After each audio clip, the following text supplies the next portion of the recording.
Hi, this is Tim of the 1916 Company. Welcome and thanks for logging on. If you love this watch, email us, Team Mosso at the1916company.com for purchase pricing and availability questions concerning this watch.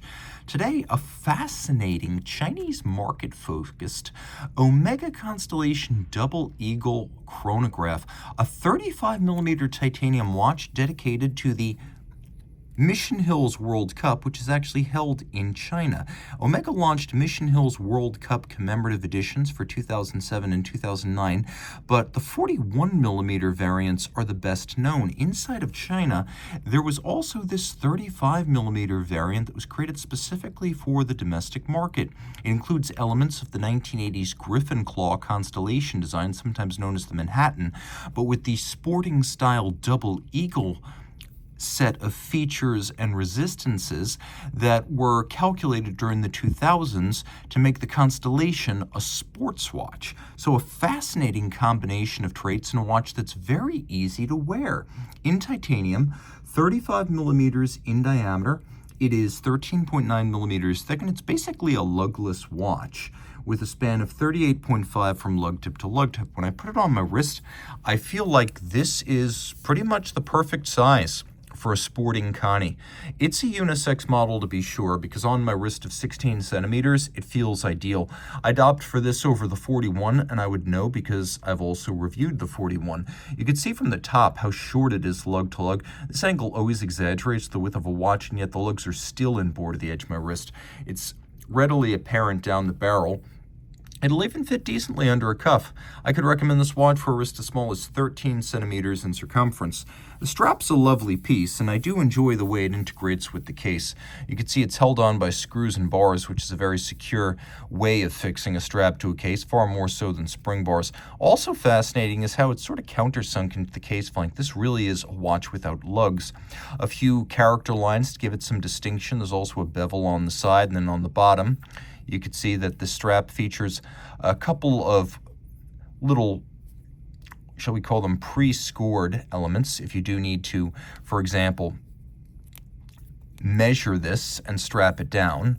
But these pre-scored elements are not there so you can cut the strap. You don't have to, because we have a well-traveled Omega buckle design. It's been around since the very early 2000s, but it has endured because it is excellent, with elements of polish and satin, twin trigger release so it stays shut until you want it to open. You have to press both triggers. And then what happens, you can see these two little lobes and then the pin. This tucks in, you pin it down, then you fold it closed, and all the excess length hides underneath the opposite side of the strap, so you don't need strap minders. This little buckle is a very clever and enduring design. The case is simple. You can see it's a combination of elements that are blazon with black and muted satin finished titanium for a handsome contrast and a punchy aesthetic. There's very little here that's polished, so it's satinated, subdued, and elegant. We do have vulcanized rubber-coated crown and chronograph pushers, and there's the Omega logo there in metal. Taking a quick look, you can see the Griff or Griffin claws on each side. This element, like I mentioned earlier, debuted on the so-called Manhattan, or the redesigned constellation of the 1982 model year. And over the years, there have been many different variants, but in the 2000s, there was this thought of turning the Constellation into a sports watch and extending the line from dress watches to sporting timepieces, and that's what the Double Eagle was. But the Double Eagle was often huge, and this is sort of the antidote to that single shortcoming, because they are otherwise great watches. Well, in 35, everyone is welcome to play. The dial has a carbon-like pattern. I'm going to do my best to remove my fingerprints here. And then we have satinated hands to resist glare. Everything about this watch is subdued and upscale.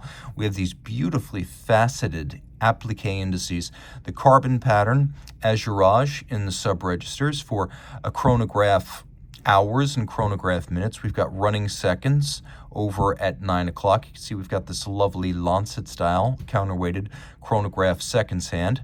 And then the watch features a semi-instantaneous jumping minute and a date window. So we have a couple of features that allow you to set the watch precisely. We do have a hacking or stop seconds function, so you can pull the crown out and stop the watch. We also have a quick set function for the date. and I've checked, and there is no special date numeral associated with the event. The watch features a vertical clutch for smooth, seamless engagement. There's no jump or stagger to the seconds hand when you start up a vertical clutch. You can also leave the chrono running full-time with a vertical clutch. There's no danger to the watch. Super crisp column wheel action, among the best I've experienced. It uses an FP1285, which is a thicker, more durable version of the well-known 1185. So it's also been modified in Omega spec in a couple of different ways.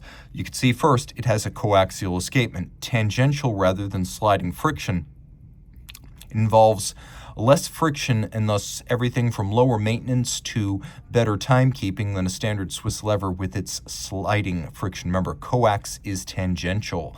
We also have a chronometer certification, COSC certified, a free-sprung regulator for durability and precise adjustment, 37 pivot joules. We have the column wheel, we have the vertical clutch. We have quite a bit going on inside this movement. The free-sprung architecture is something that's modified by Omega versus the FP version, and again, that just makes it a more precise watch to adjust and more shock tolerant. There's a lot to love in there. So a watch with perhaps still the most exotic escapement you can get for under $50,000, a lovely fusion of a dress watch style with sports watch capability in a universally wearable size, and this one actually sold inside of China, a rare window into Chinese domestic market editions for Western watch collectors. So reach out to Team Mosso at the1916company.com. And I have one more detail. I think a lot of people will hear FP 1185 and think this movement probably has a comparable power reserve. That's not the case at all. This has a 52-hour power reserve compared to 40 for the FP 1185. So the 1285 with its larger size also has a larger barrel.